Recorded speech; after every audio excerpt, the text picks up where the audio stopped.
এইবার দুম্বার প্রাইস হচ্ছে 2 লক্ষ টাকা থেকে নিয়ে 5 লক্ষ টাকা পর্যন্ত। এগুলা আমরা বিক্রি করছি 20 থেকে 25 লক্ষ টাকার মধ্যে প্রতি পিস। বাংলাদেশে প্রধানত গরু, মহিষ, ছাগল দ্বারা কোরবানি করা হয়। কিছু সংখ্যক দুম্বা ও উট কোরবানি করা হয়, আর কোরবানিতে বাড়তি আকর্ষণ হয়ে থাকে উট। রাজধানীর মোহাম্মদপুরের সাদেক এগ্রোতে বেশ কিছু উট কোরবানি উপলক্ষে ক্রেতাদের জন্য আনা হয়। আমরা সাদেক এগ্রো থেকে প্রত্যেক বছরই আমরা উট নিয়ে আসি কোরবানি ঈদের সময়, তো এইবারও তার ব্যতিক্রম নয়, আমরা উট নিয়ে আসছি। লম্বা গড়নের উটগুলোর জন্য খামার কর্তৃপক্ষ দাম হাঁকছেন 20 থেকে 25 লাখ টাকা। সাদেক এগ্রোর মালিক মোহাম্মদ ইমরান হোসেন বলেন, এই খামারে 14টি উট রয়েছে, এর মধ্যে 11টি উট বিক্রি করবেন তারা।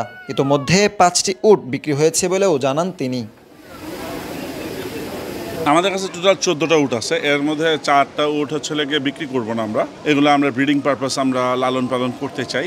4টা উটের মধ্যে 3টা ফিমেল, 1টা মেল, আর বাকি 10টার মধ্যে আমরা যেগুলো কোরবানির জন্য বিক্রি করতে চাচ্ছি, এর মধ্যে 5টা বিক্রি হয়ে গেছে আর 5টা আছে অবিক্রিত। এগুলা আমরা বিক্রি করছি 20 থেকে 25 লক্ষ টাকার মধ্যে প্রতি পিস। এদিকে খামারে কোরবানির পশু কিনতে আসা ক্রেতাদের অনেকের সাধ্য না থাকলেও একবার দেখে যাচ্ছেন উটগুলো। আবার সাধারণ দর্শনার্থীদেরও উপচে পড়া ভিড় উট দেখতে।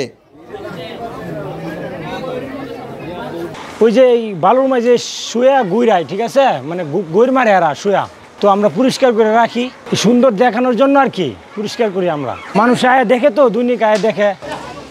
দেশের সবচেয়ে বড় খামার হিসেবে পরিচিত সাদেক এগ্রোর খামার ঘুরে দেখা যায় উট ছাড়াও খামারটিতে 50টি দুম্বা রয়েছে, যেগুলোর দাম হাঁকা হচ্ছে 2 থেকে 5 লাখ টাকা। আমাদের কাছে দুম্বা আছে প্রায় 50টার মতন, মেল ফিমেল মিলায়। অলরেডি 10-12টা দুম্বা বিক্রি হয়ে গেছে কোরবানি ঈদের জন্য। কোরবানি ঈদের জন্য বেশিরভাগ মানুষই মেল দুম্বাটাই নিতে বেশি পছন্দ করে। এইবার দুম্বার প্রাইস হচ্ছে 2 লক্ষ টাকা থেকে নিয়ে 5 লক্ষ টাকা পর্যন্ত। এগুলো হচ্ছে লেগে শৌখিন হিসেবে দাম রাখা হয়েছে। আপনার দুম্বার দাম আছে 2 লক্ষ টাকা থেকে নিয়ে 5 লক্ষ টাকা পর্যন্ত প্রতি পিস।